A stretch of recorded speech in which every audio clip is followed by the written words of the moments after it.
Oh, Mr. Brendan, what is wrong? Milos, I need you to write down this letter. I need to dictate you a letter. Oh, I am getting promotion from janitor to administrative assistant. That's right. No raise though, Milos. Oh, okay. Listen, money's tight. Maybe next year. I have been practicing penmanship ever since I wrote review for Serbian film. I can read it for you. No, Nope. you don't. Nope. Perfectly fine not hearing that. Nope. I'm okay with that as well. Do not know. Oh, okay. I have pencil and pad. I am ready. Please proceed. Okay. Dear Soul Plane, Soul Plane. we watched you last week, and we thought, my oh my, this is the most homophobic, racist, sexist, and every other kind of ist we could ever imagine. And xenophobic. Oh, I'm xenophobic. Yes. Okay. As crazy as this sounds, Soul Plane, we want to apologize to you because we have found something far worse and far more offensive to every aspect of human life. If I may, drudged from the depths and bowels of hell itself, you are clearly heads and shoulders above this film. Depths of hell, bowels, heads and shoulders. Got it? Okay. And that film in question is Cheerleader Ninjas. Ooh, that sounds sexy. It's not. No, it isn't. It's quite terrible, actually. I will put on watch list. You'll get put on a watch list. Continue. I want to add, Soul Plane, that, well, I guess you're still kind of horrible. Yes, but not anywhere near as terrible as this. Not anywhere near as terrible as this. Okay, is there anything else? Anything else you want to add, Nathan? Okay, signed, Beauregard, Jedediah, Jackson, what were they thinking? The third. What were they thinking? Esquire. P.S. You can still get fucked with a hot poker. Okay, poker. Got it! You guys can hit the music now. You know when I pick a movie, that's when I'm under pressure now. The question always comes back to me, what were they thinking now? Whoa, what were they thinking?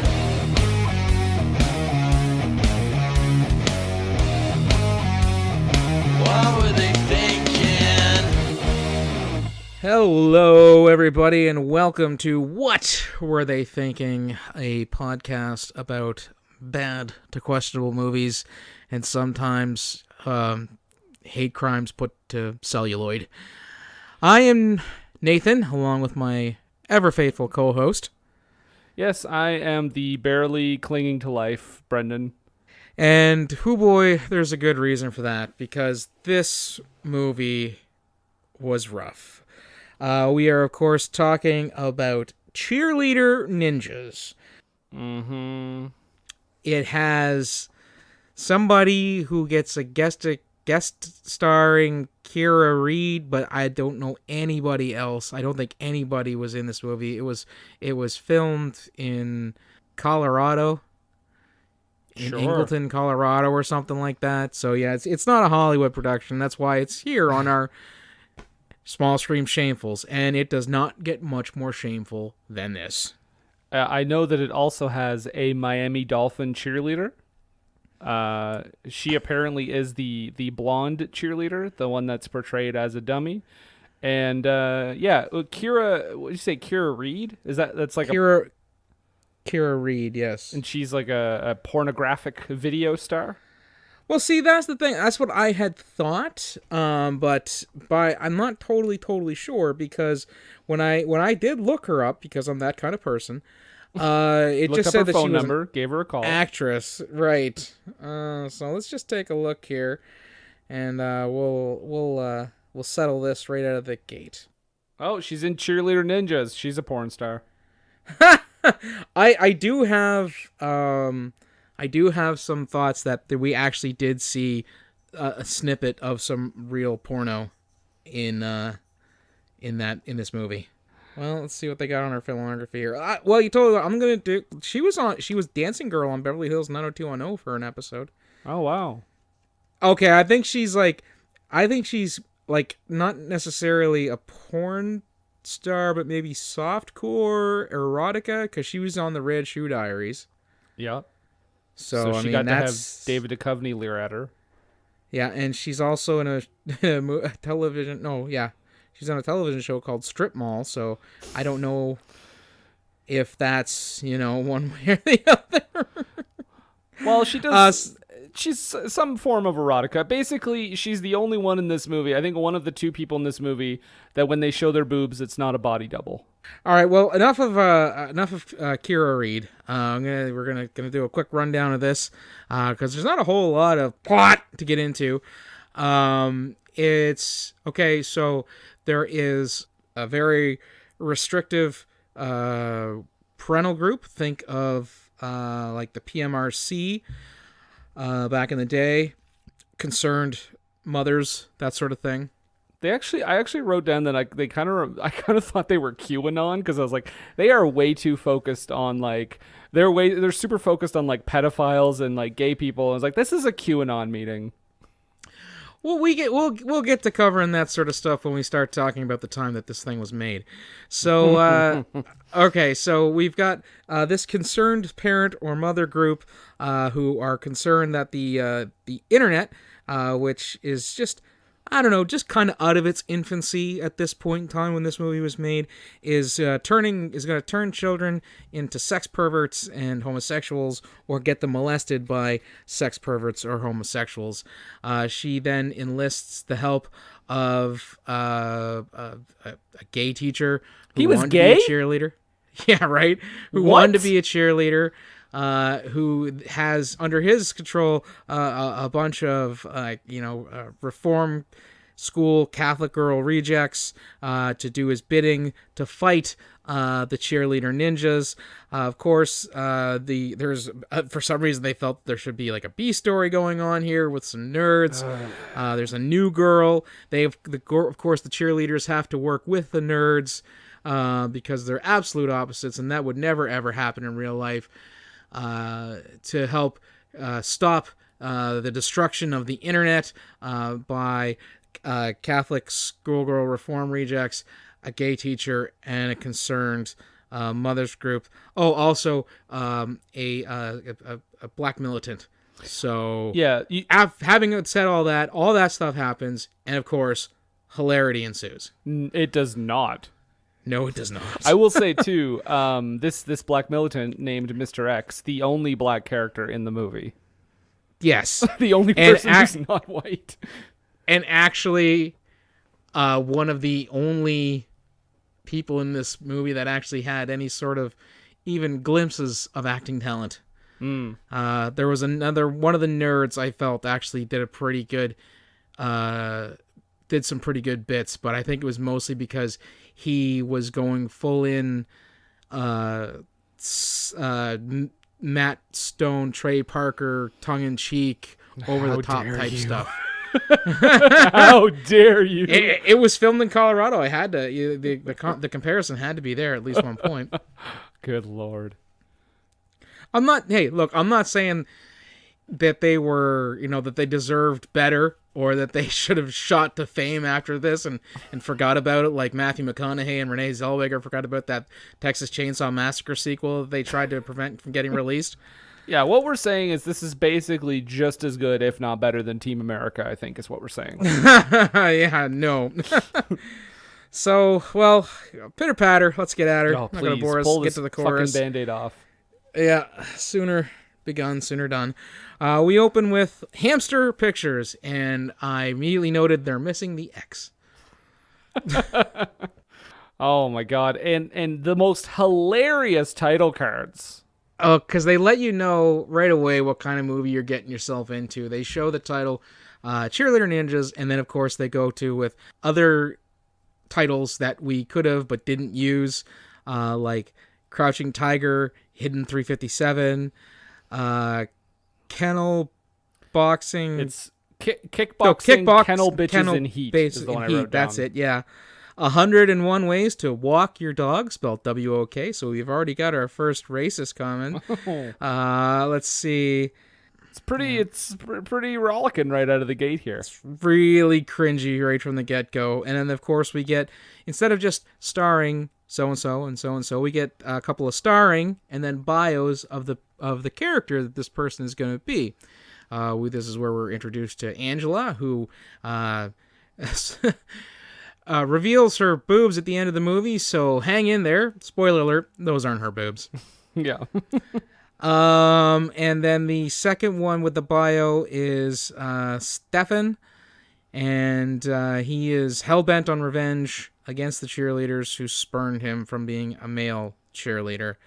And then, of course, we do get the mention of Kira Reed, who is going to tell the difference between boys and girls, I think she said. And then, of course, we start. This is based on a true story that I totally made up. Ha So, you know, you're right away. You know, you're either settling in for something that is going to be abysmal, or you're picking something else on Tubi. Yeah. So, my first note of this movie, just from the title cards alone, I was like, this was written by a sex criminal. This whole movie was written by a sex criminal. Distinct possibility. I mean, I apologize if the writer isn't a sex criminal, but I'm just saying you give off a sex criminal vibe with this work. Also, if he's not a sex criminal, we apologize to sex criminals for having thought that you wrote this. Yeah, sorry, sex criminals. Didn't mean to degrade you like that. Yeah, it's thinking you wrote this garbage.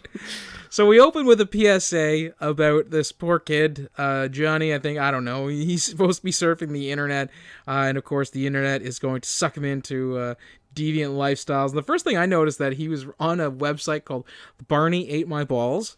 Mm-hmm. Now, I don't know if this might be.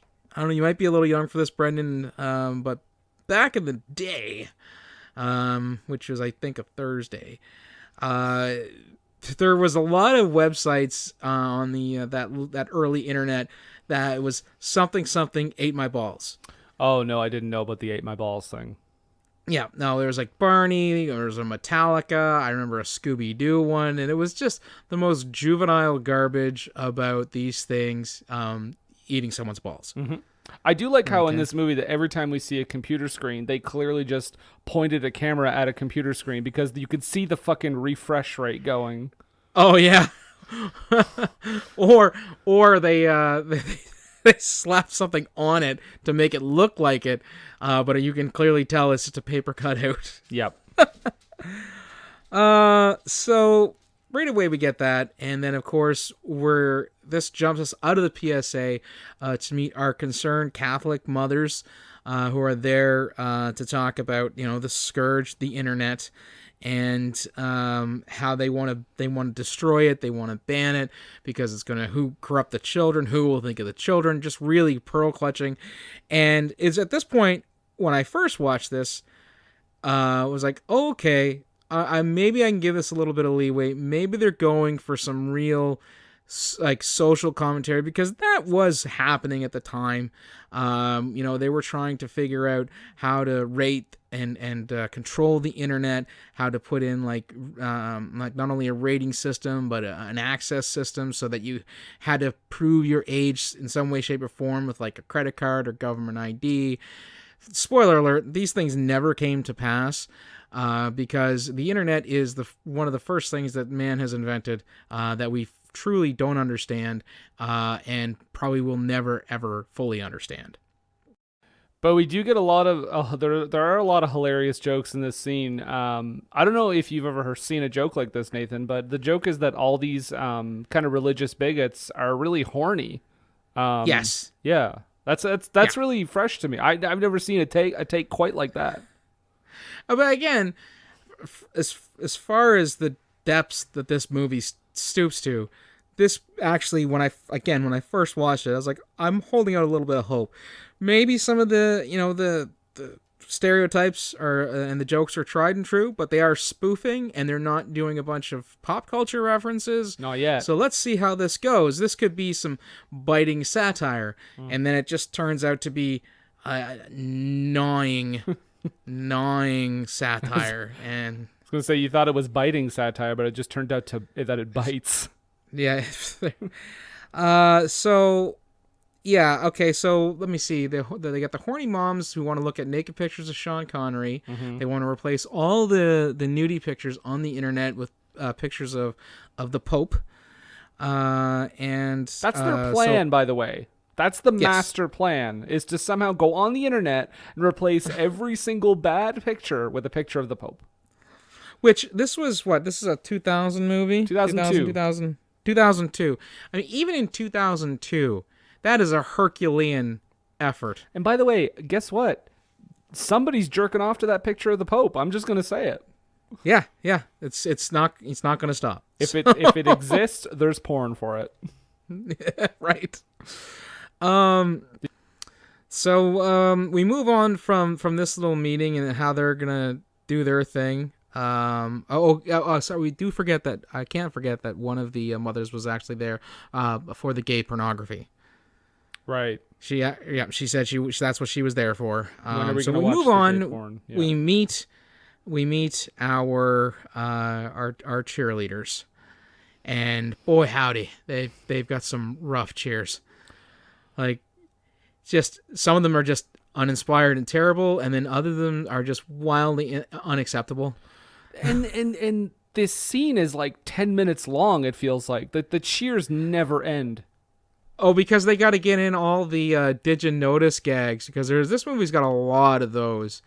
There's like they're panning across the crowd. Well, I say crowd, I mean, loose grouping of extras doing their thing, and there's like the in crowd, and then there was one that was titled Rappers, but they were all rapping gifs. Get it. You know what's crazy about this gag too is when they're showing all these like social groups and like the saying like what each one was. This movie is so, and I understand this movie's low budget, but it's so cheap that they don't even put like text on the screen. It's just like this shitty little sign that they made in like 3 minutes.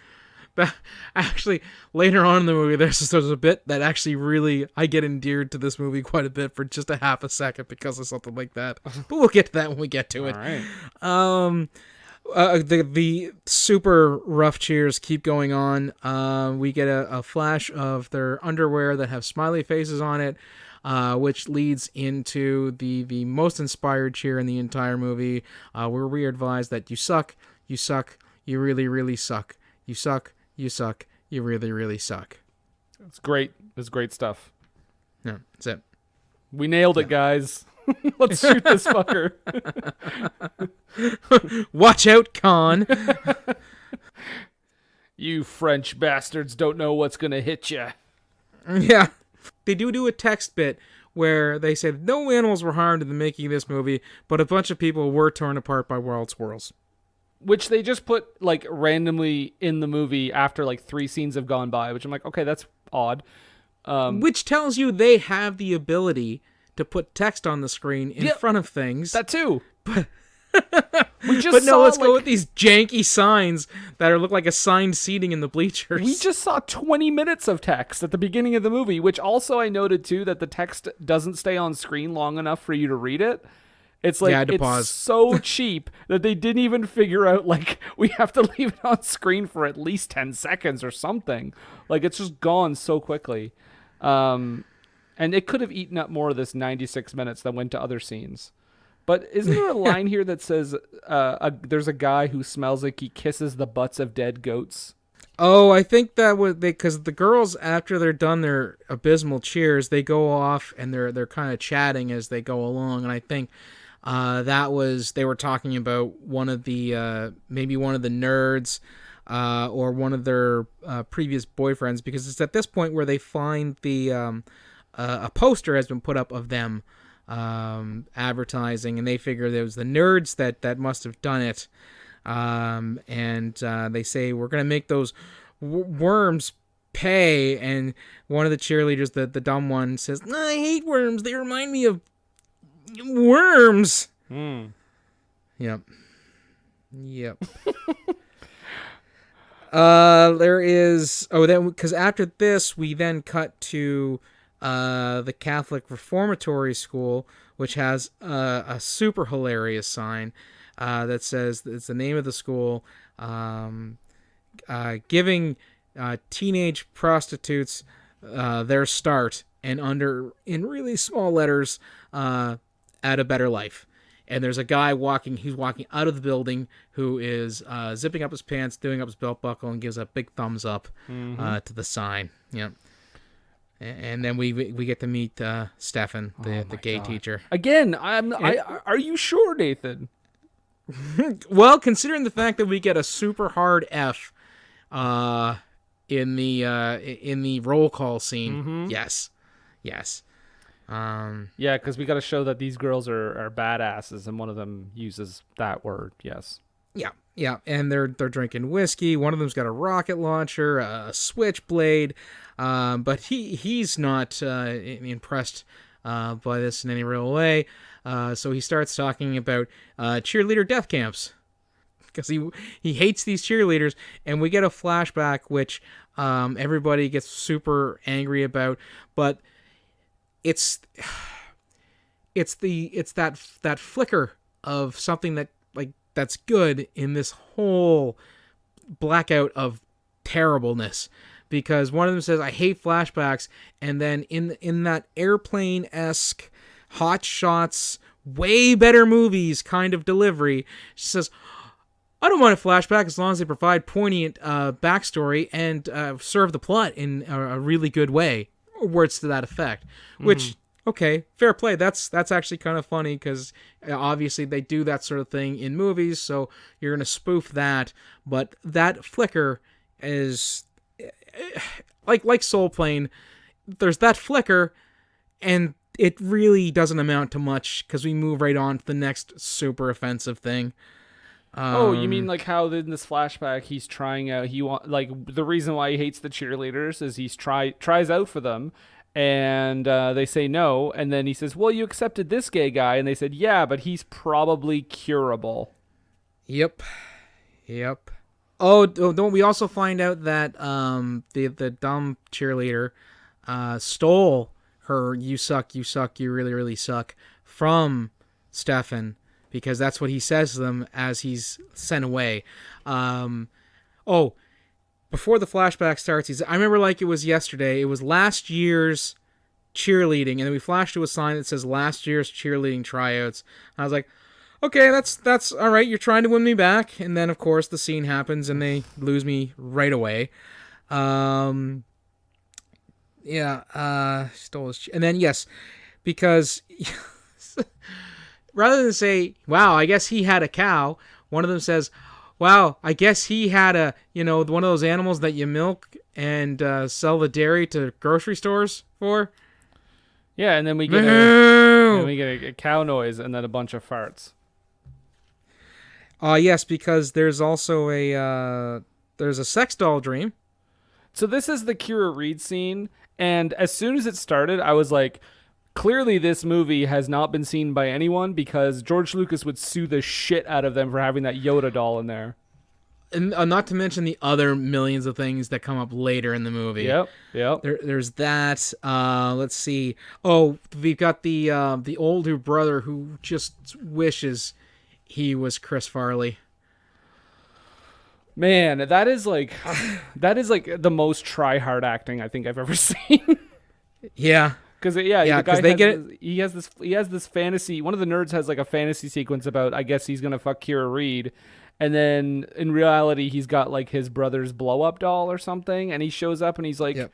"Oh, I got my blow up doll." Ah! And the other guy's like, "What? I was going to clean it." And I'm like, "Gross. Aren't you supposed to be brothers? I don't like this." I think the Chris Farley wannabe was under the impression that loud equaled funny. Yeah. Which, I mean, Farley did sometimes, but he's also a lot more talented. I actually got that note from Joe Flaherty once. He said, "You son, you seem to think that loud equals funny, and sometimes it does, but you have to counter that with some quiet, otherwise no one's listening to you." So I was like, "Thanks, Joe Flaherty." Wait, are we just... Hold on, burying the lead here. You got advice from Joe Flaherty? Yes. I auditioned for that. There was a reality show a few years ago that CBC put on about the next Second City comic, where they were taking two people who would then, they would go through this competition. Whoever won would get to go and be at Second City for, I don't know, at least a year or something like that. So I went down to Halifax for that, and Joe Flaherty, Elvira Kurt, and one of the guys who works, one of the coaches from Second City was there as the judges. Okay. So, and Trish Stratus was the host. Oh, so I got to meet her too. Oh, Jesus, wow. Yeah, there you go. Yeah. Never fuck off, Joe Flaherty. She was so nice, real polite. She's Canadian. Yeah, but Cheerleader Ninjas. Oh, Trish Stratus is not in this, unfortunately. No. Well, fortunately for her, I mean. But after this stupid, weird science but shitty scene, it's the brother and he's getting mad about his inflatable doll, and where did they go? They go to accost a nerd, not the nerds that they get to help later, but a nerd who's supposed to be like a yuppie type nerd. He dresses smart, has a laptop, and is kind of socially forward, versus the other nerds who are inept, obsessed with Star Trek or Star Wars, depending on the joke. They they confront him because they want to know who made those posters of them with the nerds, and she says to the other two, Angela says to about the dumber ones, she says, "You're lucky I don't sell you to white slavers." Yep, I have that noted too. That's after they showed their merchandise, because he said that he had a software company, and he was going to be rich before he even finished high school. Let's not bury that. These are all supposed to be high school girls. So Bullshit. I know for a fact that Matt Gaetz has watched this movie. This is his favorite movie. But then when he found out though that the actors were actually all 30, he was like, never mind. Yeah. So they show these gigantic underwear, which are supposed to be their underwear, which would fit a gorilla. Mm-hmm. And then we get the white slavers gag, and then of course we go to the nerd dungeon. Oh no, the nerds are calling. The nerds are calling right now. Yes. No, I am not going to get let up on this one. This movie was awful. You guys couldn't even get your Star Wars, Star Trek shit together because... Pick a fandom. You know what? Yeah, especially at this time in history. Never the two were to cross until much, much later. No, it was lazy. Yeah, fart jokes and gay jokes don't make something funny. I don't care what year it was made. Yeah, all right. Good day, sir. Good day. You lose. Good day. That ought to tell him. Yeah. But yeah, those nerds are just Star Trekking and just jizzing in their pants at the presence of women. And yeah, they're Star Warsing too, because they're doing the whole Star Trek shit. They're all wearing the uniforms. But then one of them says we have Imperial stormtroopers at the door, and I'm like, what? And then of course there's Star Trek and Star Wars movie posters on the wall, along with a barbed wire one. There was a barbed wire poster on the wall. I'm like, this is no. You either. I mean, I know there's people that like both, but oftentimes if there's a nerd, they love one of them. They don't usually. Yes, because usually the conflict is set up by somebody confusing one with the other, and then having a nerd rage fit. Right? Exactly. Yeah. Simple, easy storytelling. Look, we just fixed your scene. Yeah, there was no fixing this fucking movie though. No. We find out that one of the nerds has IBS. Anytime a pretty girl gets around him, he just farts the wettest sounding farts, like the guy from Maximum Overdrive in the toilet stall wet farts. There is a fart joke in this movie in every fucking scene, I think. Yeah, just about. Somebody says the words happy hour at the porno theater, and I'm like, porno theaters don't have happy hours. They're not bars, but they're porno theaters. But then Nathan, that's to set up that great joke where one of the nerds says, "But isn't the porno theater happy hour all the time?" Yeah. The premise doesn't make sense. Who cares? Fuck it. It really doesn't.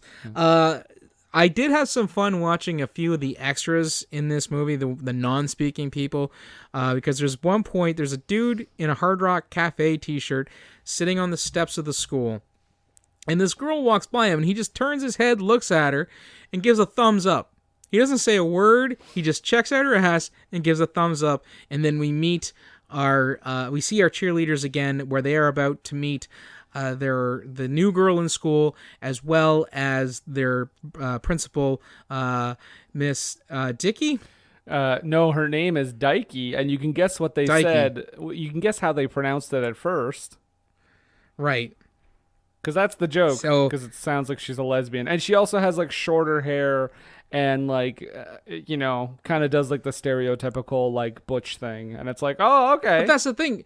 She's constantly going on about getting a man and wanting to have a baby because she's talking about her uterus drying up so fast that it's making screeching noises. Mm-hmm. All the while this is happening, the guy who checked out the girl and gave the thumbs up is getting mugged behind the scene. Yeah. Like, they're beating him up and there's people beating him up and taking his clothes. I hate this movie so much. So we get to meet the new girl. I can't remember her name, so I'm just going to call her new girl. I actually, her name is Jane. Jane? Okay. Well, Jane says, for all the Jane's Addiction fans out there, all 10 of you. No, what? Jane's Addiction's a good band. Sure. She has to make the joke about that she moved to Happy Valley, because that's where this is not Eagleton, Colorado, or Englewood, Colorado, rather. Happy Valley. This is she could meet a boy and get a boyfriend who wasn't her brother, cousin, father, or uncle. Right. Because she's from Tennessee. Yeah, you get it? She's from the South. Right. Guys, no. I want to make sure our listeners get the joke. Because people in the South like to have sex with their family members. Okay. Right. Okay, you got it now. Okay. So, as this is going on, I did make note that there was a dude who walked by who had the most early 2000s pants on. They were just these big stovepipe pants that flared out. They looked like just awful. He looks like he was late for a Basement Jaxx concert. I'm just gonna say. All right. But that's again just me paying attention more to the entertaining extras than the actual non-entertaining things that happen right in front of the camera. Speaking of non-entertaining, isn't this where we get our big cheerleader death squad battle? The first battle? Yes, we do get the first battle, and Stefan advises his Catholic school reform girls to rip some shirts. And one of them says, theirs or ours? It's just a little bit of both, or it doesn't matter, something like that. Yeah, lots of meow sound effects. A great gag where we suddenly have a commentator calling the action. We do the cat fight thing does. I guess the meowing at first it's just that, but then when we get the commentator talking about it, he said, "This is a real cat fight going on here." We cut to a couple of girls swinging some stuffed cats like maces, so they're fighting with cats, so it's a cat fight. Yep, that's right. That's the appropriate response. Of course, the girls, they're rending each other's clothes. One girl rips off one girl's clothes, and you think, oh, they're gonna be some underwear because that's what this sort of movie does. No, she's wearing boxers. The other one does the same thing. They're both wearing the same boxers. J. Crew, J. Peterman, you bitch, and then they start fighting again. We do get a lot of nudity in this scene, but I believe it is the same body double for every single woman, and it is a close up. And there is just a montage of like boobs getting slapped around, or at least the sound effects of that. Yes. And I was like, "What are we doing? What are we doing here?" Setting the women's rights movement back at least 10 years. Holy shit! At least. At least. But I did write down that there's a bit here they do where they say we're gonna get you or what did it say, something about like. Oh, you haven't seen The Last of Us, virgins. Yeah, and she's like, you guys are virgins too? And she's like, no, comma virgin. I was like, this is the new Who's on First, but awful. Yeah. Because she goes, there's a comma. You haven't seen The Last of Us, comma, virgins. What's a comma virgin? And then, of course, they leave. We did run past one little bit that they advised the new girl, Jane, if she wanted to get a boyfriend, that she should advise that she sucks sphincters. Yeah, that's what you do. And when she makes the save on them again, she says, I ought to kick your ass for that sphincter thing. I brushed my teeth for an hour after that first guy. Oh, but you met someone. Yeah, he was a real asshole. Yeah, some guy in the back is like, I wrote that line. I think this is where we meet Mr. X, right? Because Stefan goes to see him, and every single joke they could possibly make about him being gay, because it's like, oh, this whole thing's gonna blow, and he's like, blow? It's like, that's exciting because I'm gay. Guys, did you know I'm gay? I'm the gay character in this movie. I apologize to Gary Anthony Williams and Soul Plane. This is, if there could be such a thing as a minstrel act for a gay character, this would be it. I was yes, this is what I think has also been affectionately dubbed pink face. Yeah, that's a good term for it. Yeah. I did note that one of the nerds in this mishmash of scenes is wearing a Darth Vader helmet but has a green lightsaber, and I was like, no thanks, movie. You can't get your shit straight.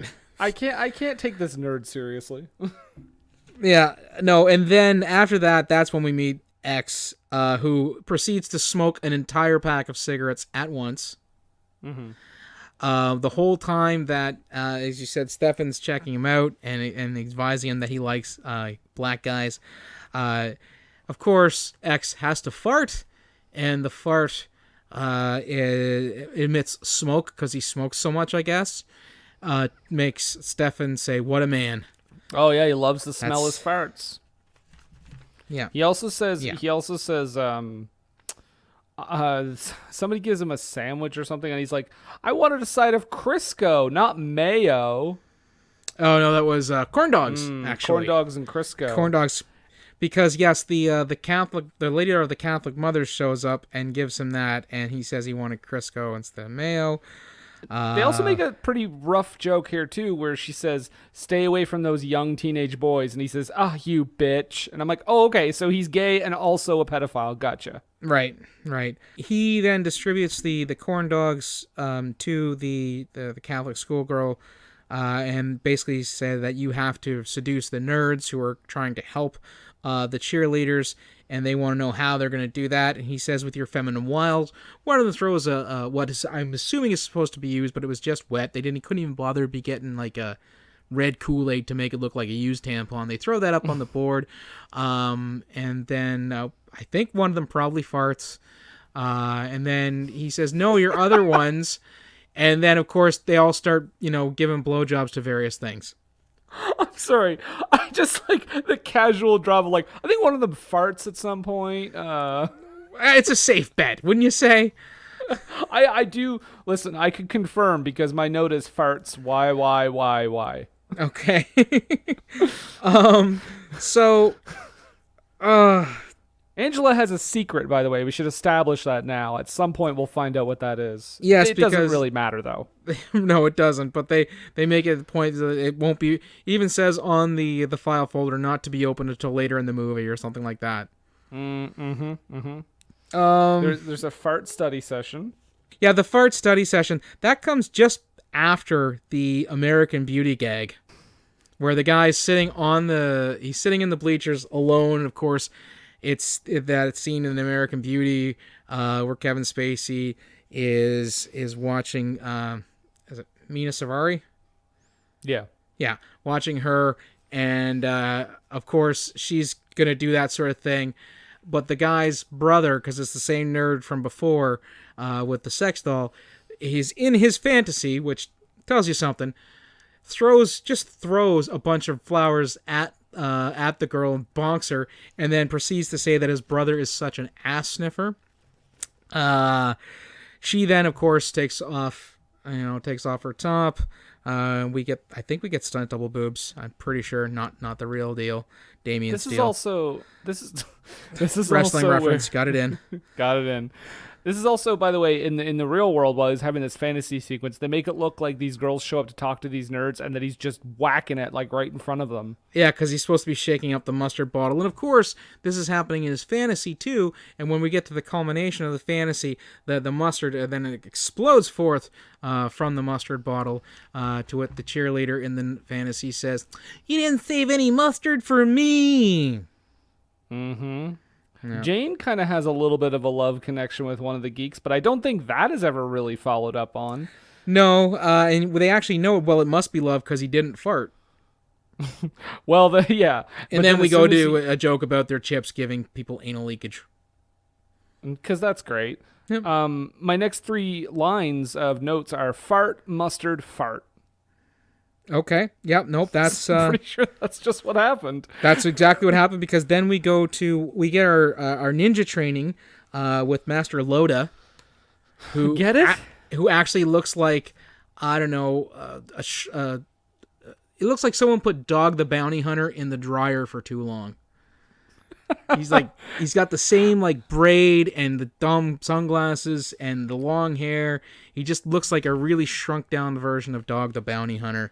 And he's teaching these girls how to fight like ninjas. And this is the thing that I laughed in spite of myself. One of them during the training sessions kills a very rare bear. And we know it's a very rare bear because remember those janky signs we talked about earlier? Well, there's one of those there that says very rare bear. And there's this dude in a bear costume just kind of cavorting, having fun as a very rare bear would. And then, of course, he gets killed by the sword of one of the cheerleaders, who then gets a ticket or a fine from, I don't know, the Department of Natural Resources over killing this very rare bear. Also, if you've taken a drink every time I've said very rare bear, thank you for playing our very rare bear drinking game. And R.I.P. I gotta say too, though, that whole joke is like later in the movie they specifically call out that they're getting attacked by costumed people. Yeah. And that bear shows up again. So I was like, wait a second, movie. Is it supposed to be a real bear? What are you saying? Or is it the very rare bear that didn't die? What's what I mean? Like, you just said it was a person in a costume. Well, But before it was you clearly said it was a bear. It was clearly a person in a costume that we were meant to believe that it's a bear. What's what I mean? Like, just internal logic in this movie, Nathan, is flawed. During the training montage, we get to watch the end credits of The Man Show, because there's a bunch of girls jumping on trampolines. Mm-hmm. Cut to the nerds sharing a Shatner chocolate bar. It's just like every joke in this movie is just so like lazy, because the chocolate bar literally just says Shatner milk chocolate with hairpiece. Like, could they have not come up with a more clever joke than that? No, they couldn't, because then they recycle it with the beer later. It just same says brand of Shatner beer with hair. Like, Yeah. it made me so angry because I was like, really, that's not a joke. That's not even technically a joke. For some reason, there's a guy who stops him in an alley and asks him where he can find a strip club, because he just got off of submarine duty, and he was, I think, surrounded by seamen the whole time, and wanted to get to a strip club. They sent him to, of course, to the stud club, and as he leaves in his souped up pickup, yee-hawing away, they say, "Didn't think maybe he wanted a girls strip club." That's the whole bit. That's never. I figured he was gonna come back and like beat them up or something. Never see him again, because Nope. they then go to the girls. They go to the girls' dorm, and they start speculating on what happens in the girls' dorm. And one of the nerds, and this is the part of the movie where I'm pretty sure we watched a clip from a porno movie that they put into it without getting into the actual hardcore pornography of it, because Gotcha. he starts talking about his sister and her friend coming home from school, and he saw them out the window, and he's watching it, and there's just these two girls in that are clearly in their 30s but supposed to be teenagers, talking about whose boobs are bigger, and oops, they kissed, maybe we should kiss, and they keep cutting back to him jerking it to, again, his sister and her friend. And then, of course, we cut to what actually happens in the girls' dorm room, where the girls are just like living like, gross dudes. And when you say jerking off, I believe we should specify he's got his pants down past his ass, and his back's to the camera, and he's just jumping up and down on his knees like a maniac. Yeah, you get a lot of hairy bobbin man ass in this movie, as Bill Hicks would say. But yeah, they go to see the Death Squad, and oh boy, Nathan, was I ever ready for another shit joke? Oh yeah, so and so's back laying some cable. Oh man, girls, you got to see what came out of me. And then, of course, they go in and marvel at the size of this girl's, bowel movement. So good. Yeah. Oh goodness. We go then to the we cut back to our heroes, ladies and gentlemen, the cheerleaders, talking to Jane about how to deal with boys and basically treat them like dogs and stuff like that. And of course there's some dudes who are playing I don't know, ultimate frisbee or something in the park. And you mean some 47-year-old dudes, right? Yes. Okay. Just want to put that out there. Joel Greenberg, Matt Gaetz, and Jeffrey Epstein, I believe. So they, of course, yell over to say, who wants to date a cheerleader. They come running over. One of them says, "Man, I have a totally sweet Porsche." And the other guy goes, "I have a really nice porch." Oh, okay. There you go. So a bit of a walk for it, but I'll allow it, movie. I'll allow it. And then they start literally behaving like dogs, because there's the joke. One of them's humping the other one of the girl's legs. One's scooching like he's got the worms. Yeah, real good stuff. Yeah. So, and then we cut back to the girls' dormitory, where one of the nerds says that the Pope was named after, the Beatles, but not Ringo. And I'm like, where's George and all that then? I'm assuming it's his, like, I don't know, like a middle name that doesn't get referenced very often. Okay. I don't know. It's a slightly sly joke in a very lazy movie, so I wasn't putting too much to it. Yeah. This of course leads to a panty interrogation, and I know what you're thinking, Brendan. Nathan, what's a panty interrogation? Well, Brendan, I'm glad you asked that. It's when these girls, the Catholic schoolgirl reformatory rejects, take their dirty underwear and place them on top of one nerd's head to try to get information out of them, because it drives him into such fits of horniness and ecstasy that he can't resist their feminine wiles, I guess. Yeah, because they want these nerds to do this replacing every dirty picture with the Pope thing. Right. But little did they know that the fellow they did this to is the one with the IBS, which then activates his IBS, and he blows apart his Shatner's chocolate bar. We get some stock footage because they said it was too expensive to film what actually happened. And I was like, hey, where's the house that explodes during like the nuclear testing that we see in every movie that's about nuclear testing? Too expensive. It's stock footage. Too expensive, Nathan. They had to take the bus down to the library. So all the other stuff they had at a friend's house. They couldn't go down and get that shit. Yeah. Of course, that's not it. They do show they get splattered with chocolate. They think it's shit. One of the girls licks her hands, says, chocolate. We go to X's place again.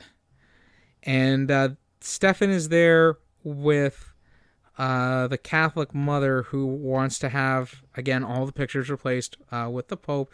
And they want to rewrite the nerd's script for his fucking posters. It's all the same shit that they've talked about before, and it's really just there so that Stefan can talk about, ask her if she wants some fish sticks, because he has homemade tartar sauce that took him 2 weeks to make, and it was handmade tartar sauce. Get it? Get it? Yeah, do you get it? It's ejaculate. Sperm. Right. Semen. Yeah. At one point too, so I think there's another battle here. Well, there is, after the girls find out that they've been set up and that their pictures are now Angela's picture, that's the head cheerleader, is all over the internet. And of course this is a setup. No, that's a setup. And they cut to a human pyramid of cheerleaders. And I said, Cheerleader Ninjas, I have watched Airplane. I have seen it many times. I'm good friends with Airplane. Yes. And you, my friend, are no Airplane. Right. As proved by the aforementioned fight scene, where, let's see, Stefan is there with a little dog. He licks it. He licks the dog. Like, not camera cheats it so it looks like he's licking the dog. You see him, tongue out, licking this dog. And then we get a super racist subtitle exchange. Mm-hmm. So the less said about that, the better. Yeah, we could just go forward from that. Yeah. Just more jokes about like where the stunts are done by like inflatable dolls, because we haven't done that enough. Somebody calls someone a banana sucking slut from Rome. We get a camera that just fixates on like their fucking panties or whatever, their underwear. There's one girl who has nunchucks who fights another girl who has palm chucks, which are nunchucks with pom-poms on them. One of the girls breaks a nail and they stop so they can do a fake ad for Bruce Lee press-on nails. Yeah, get it? Because he does kung fu. And Lee press-on nails were a thing. Oh, double joke. So there you go. There's a hamster cam, which again I was like, you're missing the X. But that's the one. Yeah, that's the one that's showing like close-ups of their underwear or whatever. And then the commentator guy is back because God, we were all waiting for him to return, and he says, "You know what I like in movies with a slow motion scene when their boobies start jiggling. So of course we get a pogo stick chase scene." Which, I mean, pogo sticks, jumping on pogo sticks while after being hosed down seems dangerous to me. This fucking movie. We get the commentator guy reminded me, and I just mean in the fact that he was calling ridiculous shit that you wouldn't hear a regular sportscaster call, but it reminded me of Brent Musburger and can't remember the other guy from Basketball. Oh, okay. Because they say the most ridiculous things, but in Basketball it's funny because it's basketball. Right. It's a comedy with jokes. Right. Yeah.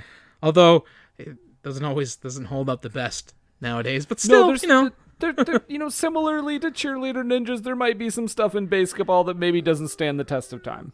No, for sure. But it's coming from the guys who created South Park, so how mad can you be at it, right? Because that's what they do. Well, they find out that Angela's picture is going to basically take over the internet in 2 days unless they do something. Yeah, and she has to do some charity work because she signed up for a charity called the Make a Death Wish campaign. That's her big secret that we hinted at earlier. Oh, that was it? Because I thought the big secret was that was revealed later is something else. Sorry. Yeah, no, you're right. Yeah, because we find that out during the make a death wish. She has to. Okay, so it's told here that she's part of this and that she has to go on a blind date with a blind guy. Get it? Guys, this is the one time I'm like, I wish our podcast was also a video podcast. You can see the look of like utter disdain in our faces as we say these things that happen in the movie. And guys, I know you're probably not able to follow this plot, but there is no fucking plot. It's just fucking terrible little sketches and shitty jokes and racist and sexist nonsense. It's okay. It's and homophobic. Like, it's like if an immature Beavis and Butthead wrote a movie. Now think about that. Yeah. It's like Beavis and Butthead would see this and go, "This is stupid. This is not very nice to women or anybody else." Yeah. This is problematic. Real problematic. This is it's not really this is pretty tasteless to people of color. Oh my god. The Shatner beer scene, guys. The Shatner beer scene. They're drinking. Before that, one of the guys they give a high five, and someone has the joke. Because it's two hands. Why is it called a high 10? I feel. Yep. Don't forget, this was filmed in Colorado, the first state in the union to legalize recreational marijuana. So. And yes, Shatner beer. Yeah, my note is the burp fart party with Shatner beer. So while the beer fart party's going on, that's when we get treated to the blind date with the blind guy. Because you get it? Do you get it? Because she's never met him. It's a blind date, but he's also blind. Thanks. Was that your Barack Obama laugh? It's good stuff. It's a terrible movie, though. No, Bruce, that was a good joke. He says that he suffers from dyslexic incontinence, which doesn't make any sense, but it doesn't have to, because this movie's garbage. We cut back to the nerd fart beer party, where they sang the song, which I think was included on the soundtrack. Last night, I stayed home and masturbated. On the soundtrack. I'll say this, for puerile and juvenile and other aisle humors, it wasn't half bad. They said they used their feet. It felt really neat. See, at this point, I think they could have told, Richard Pryor could have walked into this movie and I'd have been like, fuck this movie still. I don't care. We get the nickname origins because we cut back to the blind date. I'm not doing that whole you got it again, but yeah. And we find out that Angela has a 900 number, which is still not her big secret. Her big secret is that she's wicked smart. Yeah, she's secretly a nerd. We also, there's a joke here about, somebody says something about like, oh, are you one of those people that eat cats, like boat people? Oh, actually, there's that, but there's also... No, okay, this is started by another infantile joke where Jane asks, what's the difference between pussy and parsley? They say they don't know. She says, nobody eats parsley. Yeah. And then that's when the dumb cheerleader, who's super obsessed with shoes, we have glossed over it. We have not addressed that, but she is super obsessed with shoes because she is like everybody else in this movie, a two-dimensional caricature of something. She's a blonde cheerleader, so why not throw it in there? Right. She's the one who goes on about the eating of cats and dogs and boat people and super racist, other awful shit. Yep. Yeah. Oh, there's a great bit where somebody says, "We're gonna kick your ass," and then a guy in a donkey costume runs away. Oh, that's in the fight scene. That's coming up. But we'll get to that real quick. But first, this is where the plan is unleashed. We find out that the that the code has been hijacked yet again. They have not replaced all the pictures with Angela. They have not replaced all the pictures with Pope, John, Paul, George, and Ringo. They have replaced it with a swirling hypnotic disc that turns everybody into drooling zombies, but it's easily conquered by just unplugging the computer. CSI style, right? Isn't that the show? Or is it NCIS where they're both typing on the keyboard at the same time? They're like, we're trying to stop this hacker, and two people are like typing on the keyboard together, and the other guy just comes over and unplugs it, and he's like, I solved it. That sounds like a Mark Harmon NCIS thing. My dad watches NCIS, so I think that's what it is. Yeah. But it's actually kind of funny because that happens, and the nerds are shaken from their hypnosis, and they're like, "Oh, we need to look into this." And he starts clacking away at the computer like he's typing into it, the computer that they just unplugged. Mm-hmm. So there's continuity errors in this movie. I'm just gonna put that out there. You don't say. What? We go back to Stefan and Mr. X, just for the briefest of moments, so that Mr. X can refer to Stefan as his silent farting friend. Get it? Because he has anal intercourse. So, okay. There's no sound to his farts. That's right. Because you get it? Because he's not plugged up. Right. Okay. You get it? Yeah. You get it? Okay. Fuck. And then we get the we're gonna kill your ass. They have two dudes in a donkey costume, just like the very rare bear from before. Take a drink. Mm-hmm. He runs away, but unfortunately dies anyways. This leads to a fight with not only pom-pom girls but furries, and the return of the very rare bear. Take a drink. And then we get the Power Rangers moment of this movie. Oh my god, yes, because they turn the Catholic schoolgirls into this giant mech who then starts running amok in the mock-up of a town. We get, of course, hilarious sounds of people screaming and yelling. One lady yells, "My crippled baby in a wheelchair, oh no!" Did you notice? He also dances to Turkey in the Straw and farts a lot. Right. Did you notice on the side of one of the buildings, I thought it was... when I first was watching it, I thought it was Lloyd Kaufman, right? Because it's the same Dreckie type movie. These guys would obviously look up to Lloyd Kaufman because this movie was made for $0, and just for the sake of making a movie, whether it be good, terrible, or abysmal, or possibly, again, as I said, a hate crime put to celluloid. It's not Lloyd Kaufman, though. It is the leader of the Heaven's Gate cult. Heaven's Gate cult, rather. Yeah. Is that Koresh? No, the Hale Bop. I can't remember what the guy's name was, but those are the people who did the ritual suicide because the Hale Bop comet that passed over in around Earth's orbit in 1997. So this is 5 years later. Timely reference, right? Of course, not to be undone. Our nerds have first they send in their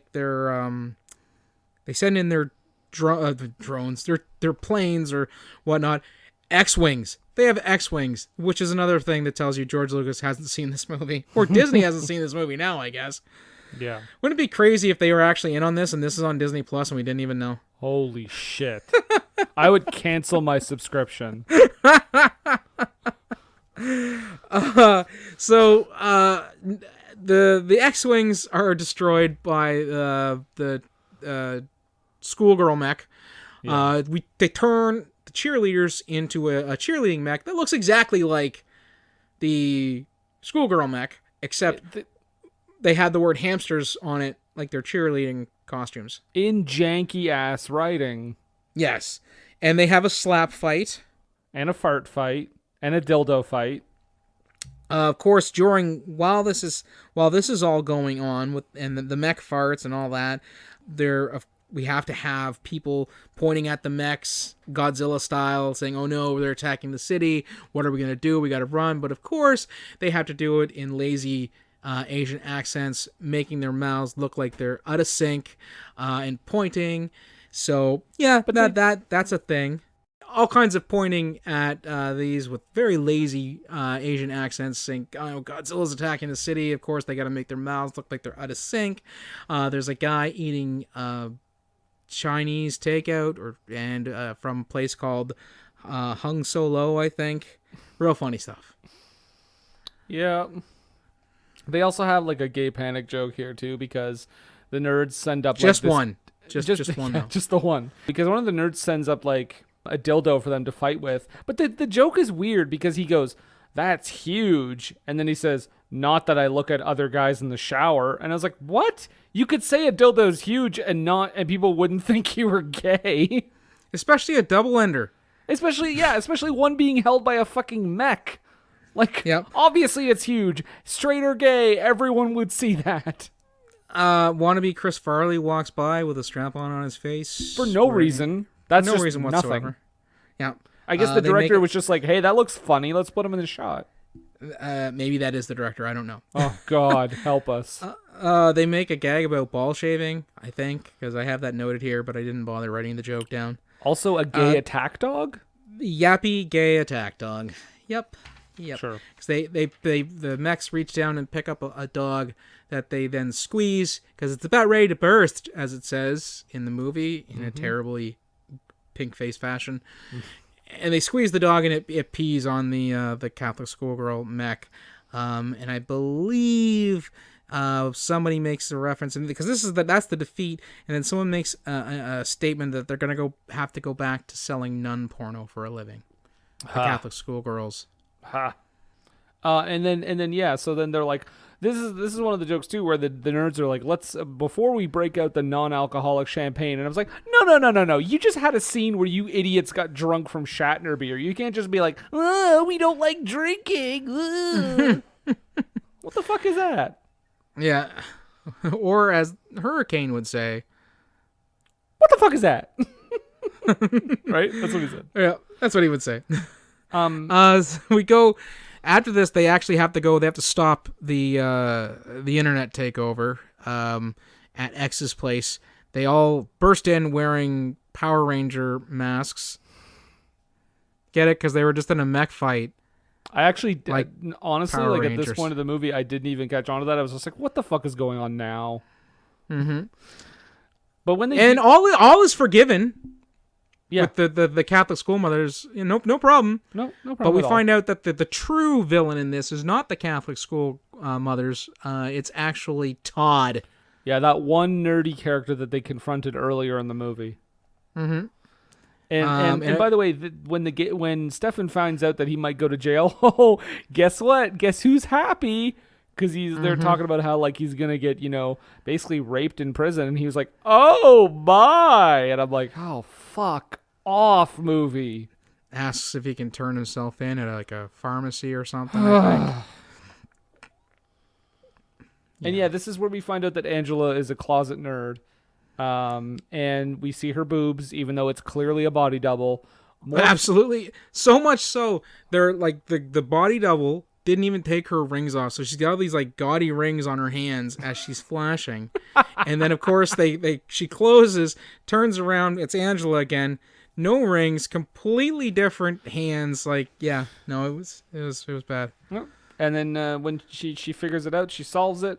And here's a weird thing in this. I mean, there's lots of weird things in this movie, but here's a thing that kind of sticks out for me, is that this movie had no problem like showing boobs. This movie had no problem making fun of every single race, gay people, whatever. Oh. But they have a joke about like the other two cheerleaders reveal that they're lesbians, and we didn't like they kiss, but it's like done so that they're not actually kissing. I'm like, okay, so you couldn't do that. Yeah. It's that swooping turn away kiss, so it looks like they're kissing, but you can tell they're not. But it's like you couldn't do that, but everything else was fine. But heaven forbid two women kiss each other on the mouth. And everybody else is actually fessing up too, because Angela and her secret shame of being smart. Let that sink in for a minute. And Jane revealing that because she's from Tennessee, she never really figured out how to use toilet paper properly while she's shaking hands with somebody. Yeah, so she got poopy hands. Hilarious. There's somebody that says the line homosexuality and other perversions, and I was like, oh wow, yikes movie. Oh, because they're talking. Stefan is as he's being led away. He did it because he was mad at the internet, because there wasn't any gay porno, and somebody steps in. One of the nerds steps in to correct him, to say that it's an open a bastion or towards anybody into any sort of pornography for any, as you said, perversion or deviant lifestyle. Mm-hmm. Man. You get a happy ending for... Oh, no, actually, no. That's why I noted this. I was wondering why I have only thousands, but this is why. Because one of the nerds says there's thousands of websites dedicated to that, and I'm like, only thousands? It was that's a real underestimate. 2002 was a different time. No, it wasn't. No, there was definitely more than thousands. We do get a happy ending for Maverick, who we didn't name until now. He gets a happy ending, does he? Well, not that kind of happy ending, but... No. I wouldn't put it past this movie. We didn't name him till now because who the fuck cares, but he's the one that's like obsessed with Angela, but he gets a happy... Because we think he's going to like hook up with Angela, but then it turns out she hooked him up with a blind girl, and I'm like, this creates a whole other set of questions that I have. He licks her glasses. Oh, yes, he licks her glasses and then looks straight into the camera and says that I love blind chicks. Don't like that. Don't care for that at all. Don't think on it too much, because then we cut to the football field where the Happy Valley Hamsters are taking on the Shriners Hospital for Sick Children. Hilarious joke. We got a We Are the World. Where they can't really like sing it that well. No, they sing the We Are the World, We Are the Children, but then when they get into the We Are the Ones That Make a Brighter Day, that's when they start going with the blood and in the blood, because... they weren't worried about George Lucas suing them, but they are apparently worried about Quincy Jones suing them. I think Quincy Jones is terrifying. Excuse me, can you stop doing Star Wars? As opposed to like, fuck off. And oh god, Get a PSA ending. Oh, infinity to the mall. Because they tell, what do they say? Anyway, it doesn't matter. It's like a PSA. They talk about it doesn't matter if your boyfriend's overweight, or if he stinks, or if he has terrible hygiene, just so long as you love him. Mm-hmm. Yeah. And then because we fell in love with these characters so much, Nathan, we have to see some bloopers at the end. Oh god. That are not even funny. No, they aren't. At all. Like, how hard is it to just put your funny outtakes on there? The only time I kind of cracked a smile was when the super religious girl messes up her lines and she smiles. Yeah, because she doesn't smile at all throughout the movie. Yeah, so that was it. Yeah, I was gonna say it's hard to have funny outtakes when there's no funny intakes. Exactly. Oh, and by the way, Tubi, I tip my cap to you, because as soon as this movie ended, it said, would you like to watch Coming to America? And I said, you bet your sweet ass I would. And I watched Coming to America right after this. Just as a palate cleanser. I had to go to bed after this. Oh, no. So I had to get up for work the next day. But yeah, that was fucking Cheerleader Ninjas. Mm-hmm. So... I guess it does beg the question. I feel it's going to be the same type as last week, as you posed to me.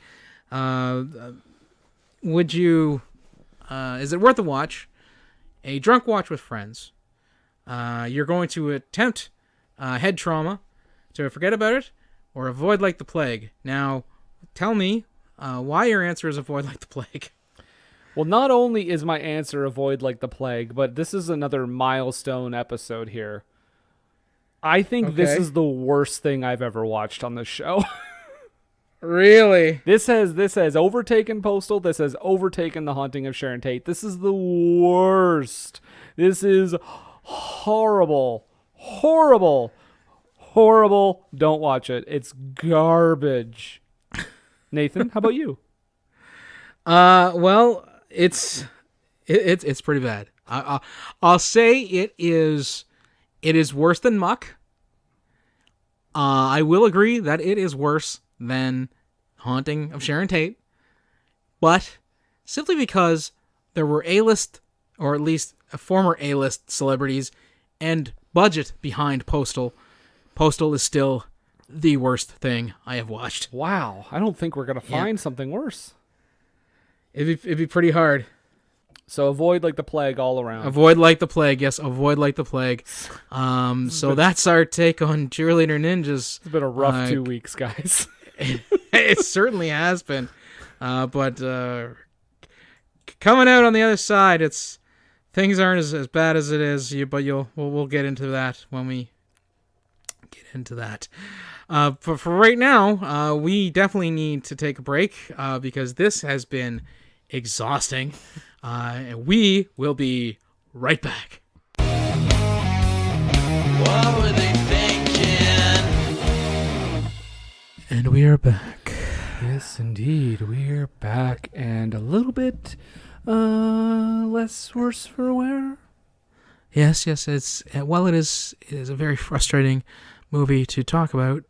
We are now back and in a calmer, quieter, zenner place, using our NPR voices because, ladies and gentlemen, now is time for the low haiku. Goose fraba.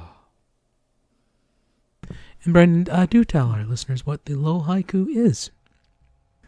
Yes, the low haiku is 17 beautiful syllables, kind of breaking down the traumatic wartime experience we just went through, having suffered through Cheerleader Ninjas. And as I was leading the charge this week, I will defer to you to present your haiku, good sir. I would be glad to. Bad comedies, no. Worst offender on show. Gimme a fuck you. Very good, very good. Thank you. Thank you. I have mine prepared. Okay. Much in advance. Okay. All right. This is a hate crime. Sets all people back decades. George Lucas should sue. And we're out of it now. I'm dead inside. Shake it off, little mama. We're back out of it. No more NPR. We're here on in the studio. Coming up next, Johnny Cash. Oh, wait, that's me. We're going to talk about this movie because it's a hunk of burning crap. I said a hunk of burning crap. It's Elvis's rendition of, or his review of this movie. Because... Well, baby, I thought Cheerleader Ninjas was a hunk of shit, being honest with you, baby.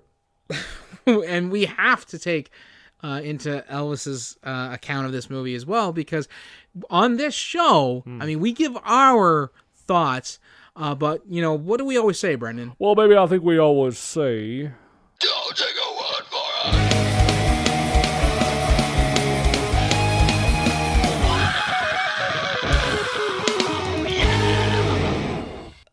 That's right, Elvis. Don't take our word for it. Baby. Although... You kind of might have to. What does the tomato meter say about this this quote unquote movie? Well, the critics is a big ol' NA, so nothing there. But the audience, 30% of the audience liked this film, which is high. That seems really high, and I don't even think you could get high enough to like that. Can I tell you something? Can I tell you something else crazy about this? What's that? There is a celebrity who really likes this movie, and this person's name is famed horror show host Joe Bob Briggs. Oh, from The Last Drive-In? Yep. Okay. He digs this movie. Oh, in a it's perfect for my show kind of way? I don't know. I was reading through some of the stuff he said. He seemed to really have a time with it. Okay. So there you go. Well, perfect film. All right. Well, since we don't have any legitimate critic reviews, because why would they waste their time on this? We're gonna jump in directly into the snake pit. So get your anti-venom ready. We're gonna lead off here with a guy with Don S. So I can only assume it's Don Simpson. This is the movie that probably killed him. B-movie campiness that intends to offend everyone at some point and pretty much succeeds at the task. The humor was mostly sex and toilet-based, a bit too lowly to enjoy or laugh at. The cheerleaders with ninja weapons and the squad fights were awesome, though. Gratuitous nudity is, of course, present with the fantasy girl doing her own and all others being body doubles. Tries too hard to be funny, and it's not so bad that it's good either. 2 out of stars. Okay. I'm Casey Kasem. Coming up next. I don't know why I said that. So. This person is a little bit more brief. This is from Bradley J. I got nothing. Bradley Jackson, my old neighbor. Bradley Juper. Yeah, of course. Bradley Juper. He gives it half. He misspelled his last name. He gives it half out of stars, and his review simply reads, WTF, everyone involved in this movie should be killed. Hot take. I don't know if I go that far, but... I have one here from Sean W. I can only assume it's Sean Waltman. Okay. Which is weird because this seems like it'd be right up his alley, but not a fan. Woefully unfunny comedy for the most part, despite a promising premise about a group of cheerleaders who learn kung fu in order to defend themselves from a religious group who blames them for objectionable material on the internet. 1 out of stars. Man, you know what that just makes me... It makes me wish this was just a movie starring the Spirit Squad from WWE. Instead, that would have been so good. Dolph Ziggler and all. Yep. Oh wow, the musician Cisco posted a review here. Okay. He gives it 4.5 out of stars, and he simply says, "If you like movies with Bush, this is the one. No panties, XXX." Oh, we did leave that part out of the American Beauty scene, didn't we? She does full frontal. She does full frontal. That's correct. Yep. Yeah. Okay. My next one comes from Amanda H. So I'm assuming it's Amanda Hug and Kiss. Well, I mean, you know what? That's on the level of the jokes in this movie, so I'll allow it. It took me 5 minutes to figure out that this movie is not worth sitting through. Terrible acting, complete lack of humor, and I would sooner gouge my eyes out than sit through any more of it. 1 out of stars. I envy Amanda, who only watched 5 minutes of this movie. Yeah, we were kind of. It was kind of telling at the credits, the title cards. She gave it a full 5 minutes. Mike B says 5 out of stars. Super awesome. Everyone should see it. Well, unless you're lame. I guess I'm lame. I don't know, Mike. Chris B. I can only assume it's Chris Benoit. Oh no. Rather forgiving, writes, funny that it tries to be, the letter B, funny. 5 out of stars. Well, so you tell the CTE would really set in by then. Oh no. Written in like December 2006. Oh God. Thank God this is Daniel H. My next one. But Daniel H. Okay, I don't know why he gives it 3.5 out of stars though, because he says this is my last one, by the way. There's so many bad lines in this movie. I don't mean as in so bad they're hilarious. I mean they are bad as in I wanted to shoot the writer in the fucking face for having that line committed to film. I think he maybe messed up with his star rating. Maybe. I don't think that's a 3.5. No. You want to shoot the filmmaker. Just the writer. Yeah, all right. Well, you know what? I think that pretty much well sums it up. And that's our trip into and out of the snake pit. Shoot the writer in the fucking face. Okay, so now that we're done talking about stuff that we were kind of forced to watch, thanks to me. We're gonna get around to as part of the show that's quickly becoming a fan favorite, as evidenced by me making up the fact that it's a fan favorite. We're all kind of staying inside right now, doing our best to keep the numbers low, or waiting to get our vaccines, wearing our masks, washing our hands and stuff. But while we're doing that, of course, we're staying inside and we're passing the time by taking in media. So it makes me kind of curious to you, Brendan. What you watching, bud? Well, it's funny we talked about a movie that is totally insensitive towards every kind of race or sexual orientation or gender. Well, I mean women.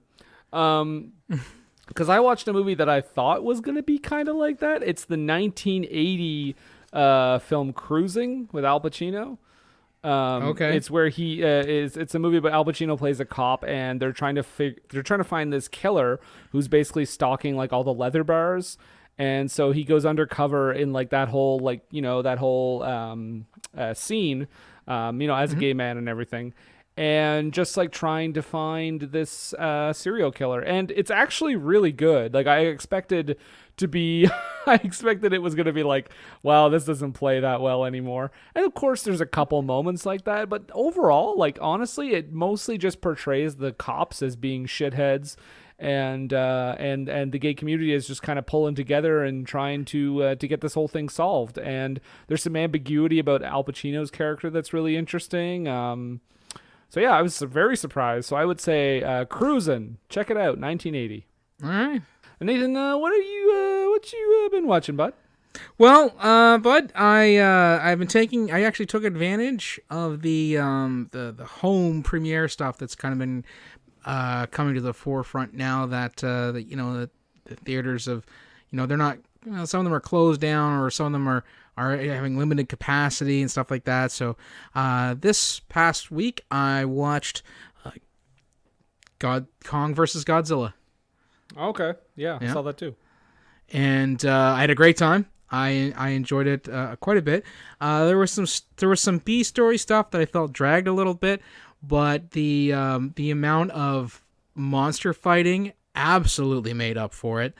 Not to give away really much of anything, there was a monster at one point that actually reminded me of Garasharp.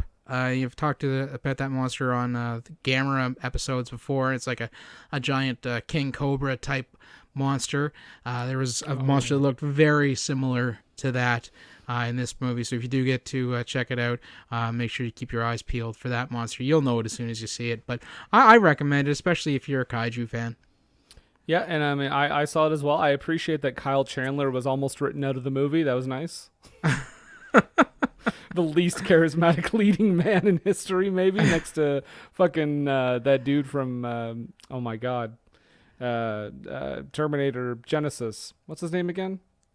Hey guys, you talking about me? Jai, how's it going, bud?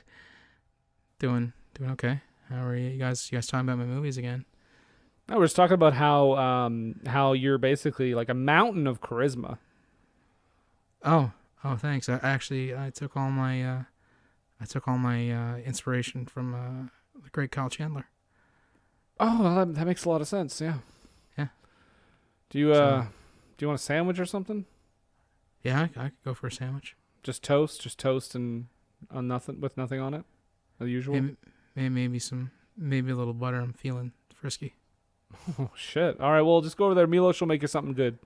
Boys, come with me, Mr. Chai Courtney. I make you toast. Those are nice shoes. Thanks. I don't know what happened to my last pair when I was here. Milos saves the day yet again. Oh, the hair. You can cut it with a knife. Right. He just takes over whenever he's just such a large personality. Yeah, Jeff Hardy is not the charismatic enigma of Jai Courtney's in the room. Right. He just pales in comparison. A wet paper bag compared to him. So yeah. Godzilla versus Kong. Kong versus Godzilla. I'm not totally sure. It's been a long fucking day. I believe it is Godzilla versus Kong. Okay, But there you we know go. what? If they type in Kong versus Godzilla, guess what, guys? You're gonna find the movie. You certainly are. I mean, I guess that kind of does it for us. I do have a friend of mine who wants to say some words. If you don't mind indulging him for just a minute, I'll go get him. All right, come on in.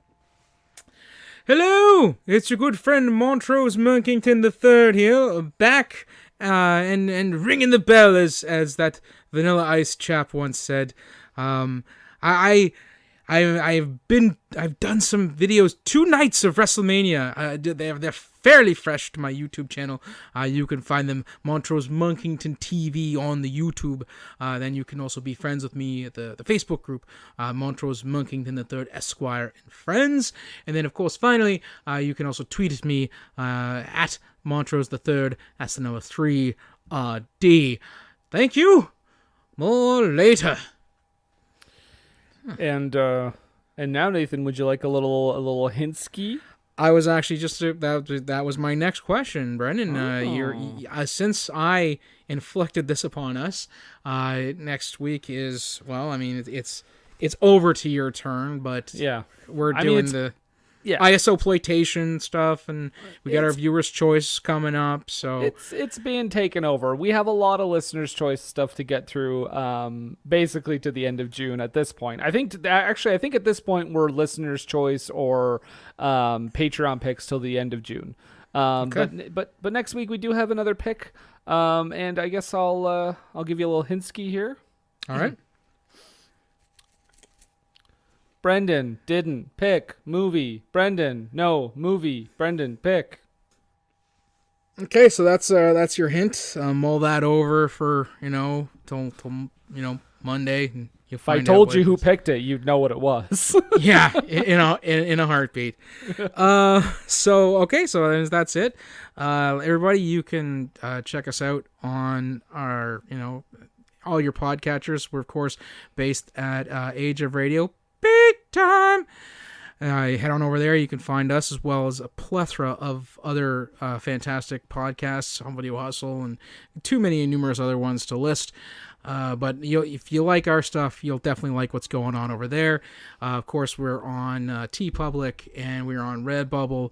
You can follow us on our socials. Put in WTT or WTT Podcast. You're going to find us on Facebook. You're going to find us on Instagram. You're going to find us on Twitter. We're anywheres you want to be, just like Visa.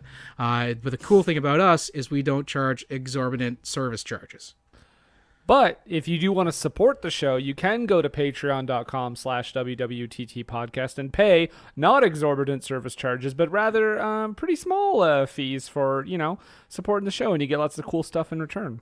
Yeah, and just like, the next picks coming up is from folks from the Patreon. Pick a movie, be a guest. Pick a movie, be a guest. Get us to advertise your stuff. We'll leave you a personalized message if you are so inclined to have that on your phone. Whatever you want to do, we'll be more than glad to do that for you over at Patreon, WTT Podcast. So I guess, it was my pick. After all this is being said, all our shilling has been done. I guess, we talked about it a lot, but I'm curious, Brendan, do you have any further questions about Cheerleader Ninjas? Wow. Do I have any further questions? I know I kind of broke down last week during Soul Plane a little bit, or we both had a rough time there. Yeah. And I know I questioned life decisions that led us to that moment. But this is like another level, man. I gotta wonder, I know you picked this movie because it fits the bill. It is definitely worthy of being discussed on this show and ripped apart. But from every single tasteless, stereotype, sexist, racist, homophobic line of dialogue, scene. Don't forget misogynistic. Well, yeah, sexist, yeah. One does not necessarily equal the other. Okay, well, let's throw them both in there because this movie has everything, right? Yep, it certainly does in all the wrong ways. And all that, and, the fact that it's 96 minutes, which felt like the length of Das Boot. I know I won't get the answer, but I have to ask you. Mm-hmm. What the fuck were they thinking? Yeah!